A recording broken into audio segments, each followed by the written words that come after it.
Terima kasih pemirsa Anda masih bersama kami di Editorial Media Indonesia. Bang Eman, kita coba bertanya dulu Bang kepada wakil kita yang ada di DPR. Ada anggota DPR dari Komisi 3, Komisi yang membawahi hukum. Arsul Sani sudah terhubung lewat saluran telepon. Pak Arsul, selamat pagi. Selamat pagi, Bang Leonard dan Bang Ilman.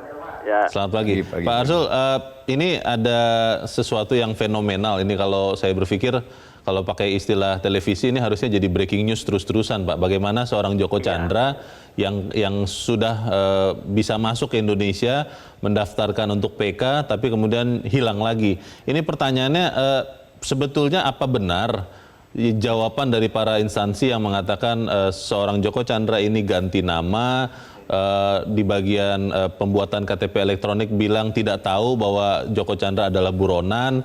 Itu bagaimana tuh Pak Arsul? Ya, pertama buat kita semua saya kira bukan hanya yang di DPR, sekali lagi soal kasus Joko Chandra yang bisa masuk ke Indonesia, ya kita belum jelas apakah melalui jalur tikus atau melalui jalur resmi tapi dengan paspor asing dan nama baru, ya kemudian bisa bikin KTP karena data di Dukcapilnya masih ada. Ini menunjukkan memang potret buram lah, ya, tata kelola administrasi pemerintahan dan penegakan hukum di negara kita yang tidak pernah terang-terang, ya, remang-remang saja belum, tetapi masih gelap. Nah, kayak begitu. Nah, saya tentu ini nanti kami harus dalami, ya, ketika rapat kerja khususnya dengan Kapolri dan kemudian dengan Kejaksaan dan dengan Kemenkumham. Saya sendiri ingin mengusulkan agar Komisi 3 melakukan rapat gabungan, ya, antara Polri, Pak Intelkam, kemudian Kejaksaan dan kemudian juga Ditjen Imigrasi Kemenkumham. Mungkin malah perlu ditambah BIN karena kasus-kasus seperti Joko Chandra ini jangan terulang-ulang terus, gitu ya. Keanehan-keanehan ini jangan terulang-ulang terus, ya. Nah, tapi Pak Arsul, kalau ada alasan dari para pihak mengatakan bahwa tidak mengetahui informasi bahwa seorang Joko Chandra ini adalah buronan. Ada lagi yang berdalih bahwa Joko Chandra sudah tidak masuk dalam daftar pencarian orang. Ini bisa diterima tidak sih Pak? Kok aneh banget ya Pak? Jadi begini, kalau sampai katakanlah ya, mulai dari Dukcapil, kemudian katakanlah imigrasi, dan kemudian pengadilan, katakanlah ya seperti itu, alasannya adalah tidak tahu, berarti ada yang salah dalam sistem tata kelola administrasi penegakan hukum kita. Mestinya orang-orang yang dalam status DPO, buronan, ya, apapun itu harus dikasih tanda. Coba bayangkan dulu KTP kita zaman G30S saja setelah itu ditandain ET atau dan segala macam. Loh, ini kok orang sudah jelas bermasalah hukum, ada putusannya kok tidak ada penandaannya sama sekali. Gitu loh. Iya. Pak Arsul, terakhir Pak, ini berapa lama Pak kira-kira Pak Dewan Perwakilan Rakyat ingin ada hasil yang jelas Pak dari kasus ini Pak? Saya kira dalam masa sidang ini, kami ini kan punya masa sidang sampai dengan akhir Juli dan ini harus kita dalami. Dan kebetulan di Komisi 3 ada Panja Penegakan Hukum, Bang Leonard. Baik, kita tunggu Pak Arsul, semoga tidak menjadi lenyap juga seperti lenyapnya Joko Chandra ya Pak Arsul ya? Tentu, dan itu menjadi kewajiban kita juga untuk terus menyuarakan agar tidak lenyap itu tadi. Ya. Kita pantau juga. Terima kasih Pak Arsul Sani sudah bergabung bersama kami. Selamat pagi Pak. Pertanyaannya satu dulu Bang Eman. Orang-orang ini semua tidak tahu bahwa Joko Chandra adalah seorang buron atau pura-pura tidak tahu? Ya, ini kan seperti yang dikatakan Pak Arsul tadi kan, kasus ini jadi tadinya terang, menjadi gelap-gelapan, menjadi terang, gelap-gelapan, terang-terang gitu aja nih. Jadi remang-remang? Remang-remang gitu ya. Jadi tidak masuk akal ya. Kita kan tidak boleh gue langsung menuduh kan.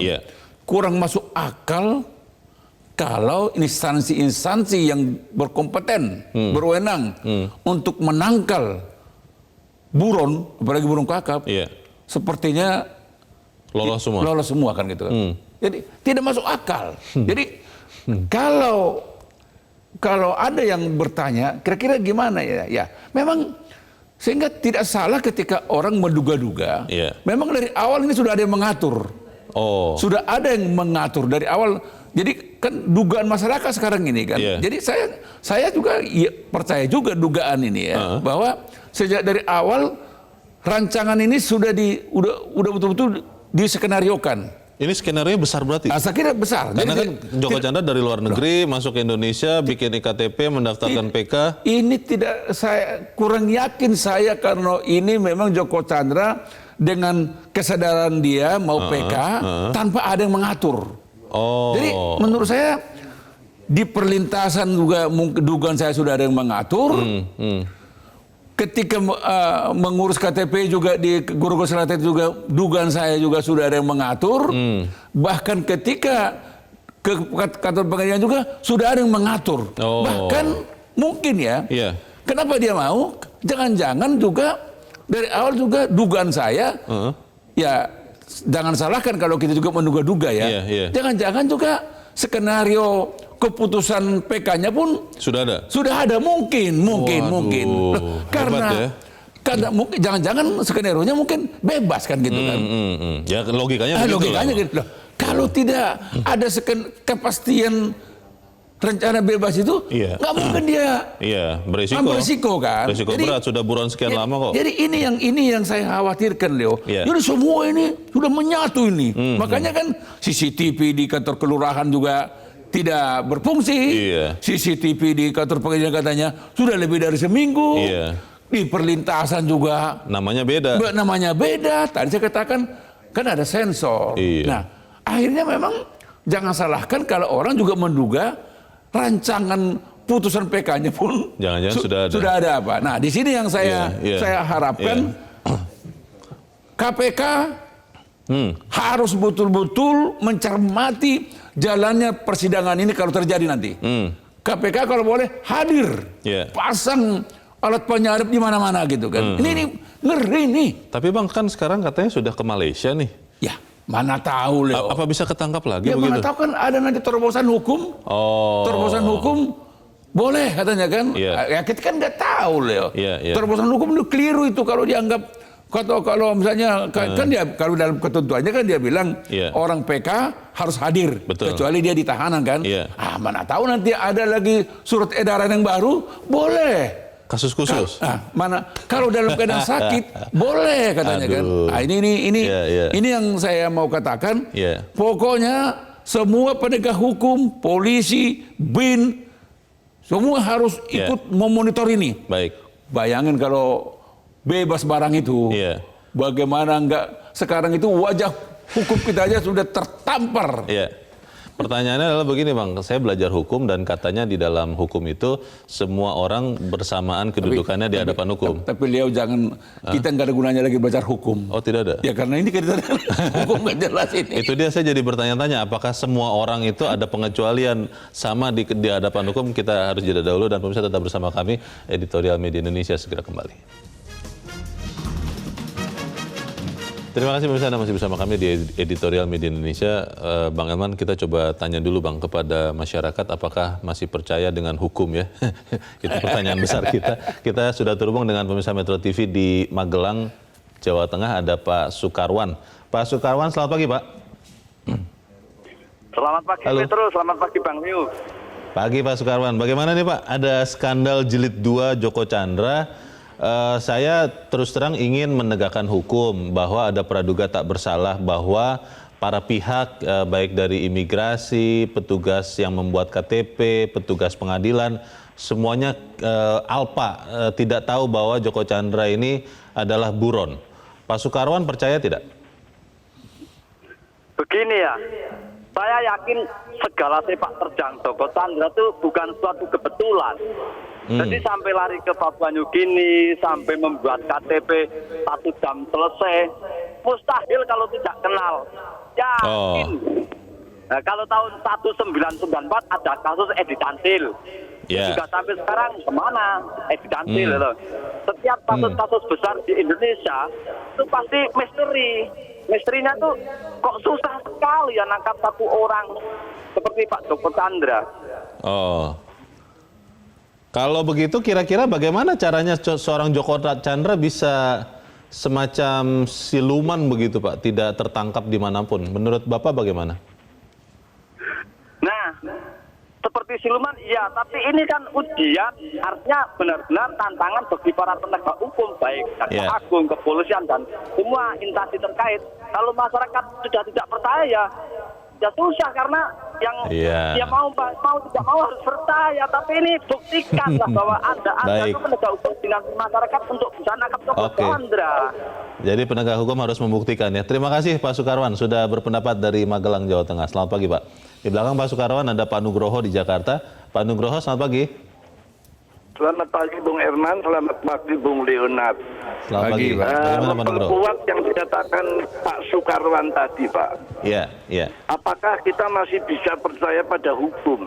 Tadi Pak Asrul Sani berkata hukum kita ini buram Pak. Buram ya? Gelap enggak, Buram. terang enggak. Iya. Tapi kalau saya mengatakan bukan buram Pak, bobrok Pak. Bobrok, bro. Kenapa Pak? Ya. Kenapa? Karena bagaimana Chandra itu bisa 4 kali bikin KTP, bikin masuk Indonesia tanpa diketahui. Ini ada tangan kuat, tangan gendap yang mengatur, Pak. Nanti kalau saya ngomong ini mafia hukum, marah. Ini mafia, Pak. Ini mafia ini, Pak. Dan kebobrokan hukum ini bukan cuma di imigrasi, Pak. Di soal lain banyak, Pak. Saya ngalami itu, Pak. Bagaimana saya punya tanah, ada tanah HGB-nya sudah dicabut negara 3 kali, bisa melahirkan HGB baru.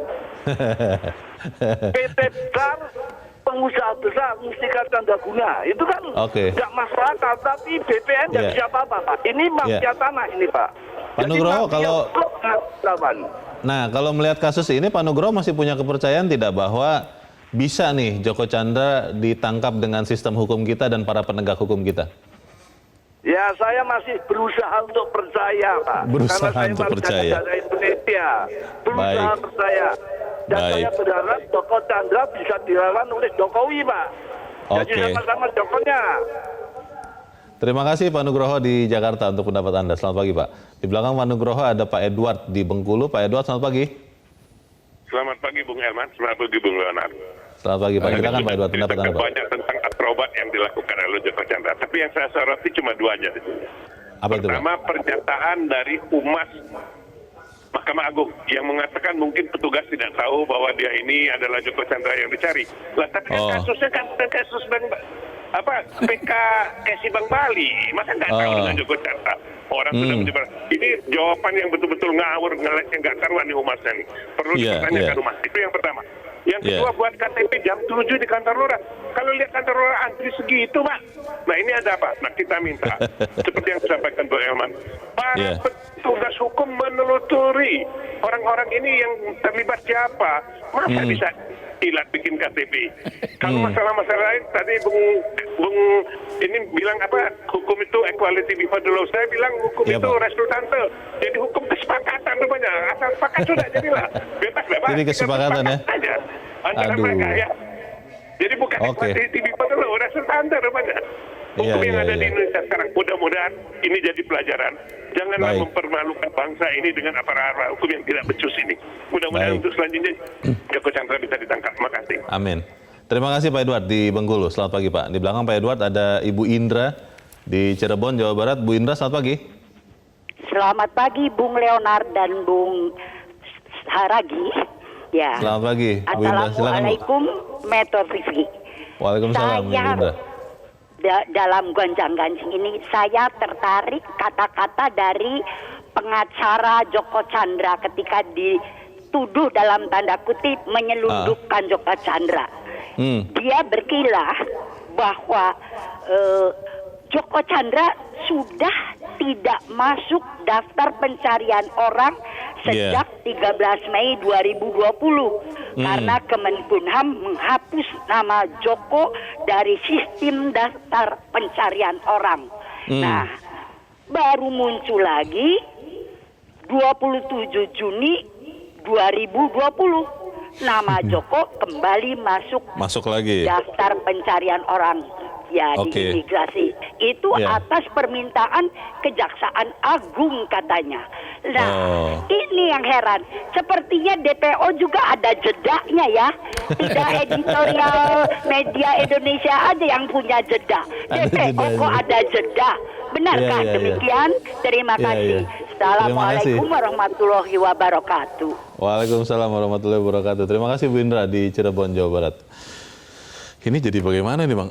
Kalau dibiarkan bagaimana apa adanya, jangan-jangan orang tidak percaya hukum lagi. Bagaimana Bang? Ya, saya mau katakan ya, kasus Joko Chandra ini kan sudah menampar 267 juta jiwa penduduk kita. Termasuk Bang Elman dan saya tuh ya. Dan ini menampar pemerintah. Iya, menampar presiden, wakil presiden. Jadi kalau presiden tidak merasa tersinggung, tidak tertampar, itu aneh juga ini kan. Artinya Joko Chandra ini jangan anggap hanya mengelabui Kejaksaan Agung, mengelabui Kementerian Hukum dan HAM, mengelabui Kemendagri, bukan.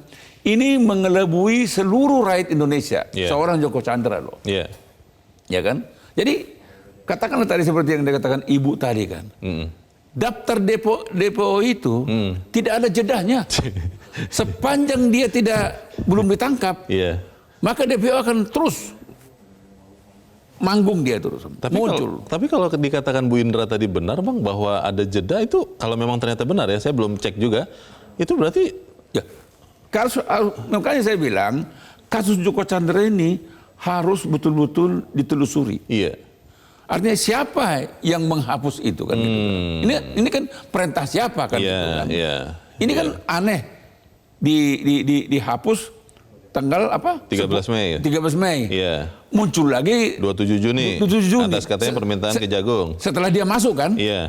Setelah dia masuk dan dia sudah keluar lagi dari Indonesia, muncul lagi nih kan? Itu yang saya katakan Leo.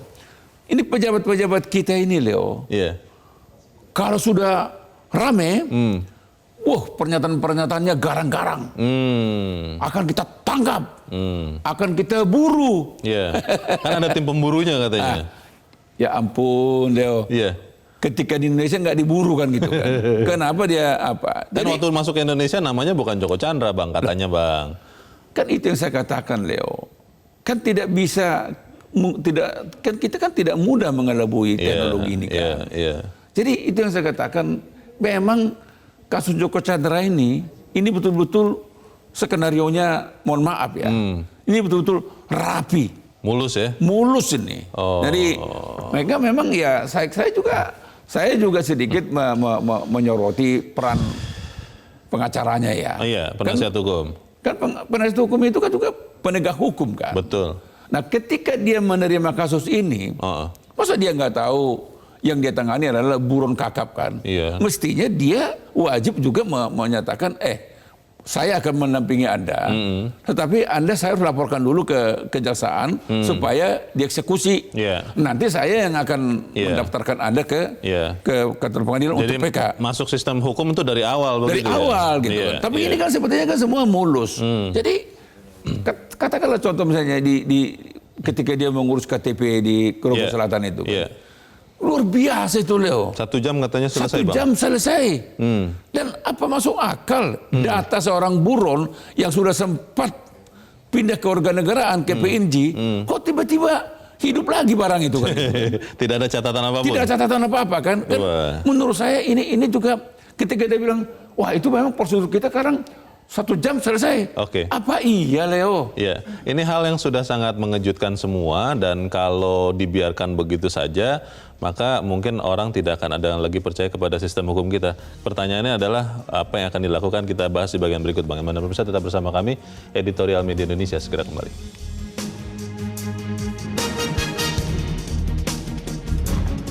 Terima kasih pemirsa, Anda masih bersama kami di Editorial Media Indonesia. Kita di bagian akhir dari diskusi kita pagi ini. Bang Elman, saya terus terang sebagai warga negara yang melihat sebelum ini banyak kasus hukum, ragu betul bahwa setelah selesai kita bicara di sini, akan ada tindak lanjut yang kemudian bisa menangkap Joko Chandra, bisa membersihkan sistem dari oknum-oknum yang mungkin ada. Bagaimana Bang? Bukan hanya Leo yang ragu. seluruh rakyat Indonesia juga sekarang ragu terhadap penegakan hukum ini. Gitu. Karena ini kan sebenarnya kan barang terbuka ini. Iya, terang benderang. Ini terang benderang kok. Ada seorang buron kakap yang sudah 11 tahun dan sudah pindah ke warganegaraan, tapi boleh bebas keluar masuk ke Indonesia. Kita nggak tahu loh. Jangan-jangan juga tidak hanya sekali ini aja dia keluar masuk loh. Iya. Jangan-jangan udah sering kali. Jangan-jangan sudah pernah ya? Bukan hanya pernah, baru ulang kali mungkin. Ya kan begitu kan. Jadi kalau pernah sekali kenapa memang tidak? Pertanyaannya Bung Leo kan tadi kan agak menggelitik kan. Saya juga khawatir Leo. Ini hanya ramai di pers, pemberitaan, ramai di pemberitaan. Pada kenyataannya mereka-mereka ini yang punya kompeten untuk menangani ini, jangan-jangan tenang aja Pak Joko. Ini diam ini. Kita ini kan pelupa, dia bilang. Tunggu aman, kita proses lagi gitu. Tunggu seminggu, 2 minggu, sebulan lah. Ya mungkin sebulan 2 bulan lah, kau bersabar lah. Nanti ada kasus corona, orang lupa nih kasus. Kan 11 tahun buron. Maksudnya juga sabar setengah tahun kan gitu. Boleh kan. lah. Jadi ini bukan tidak mungkin. Jadi saya nggak yakin juga ini akan ditegakkan hukum di Joko Chandra ini.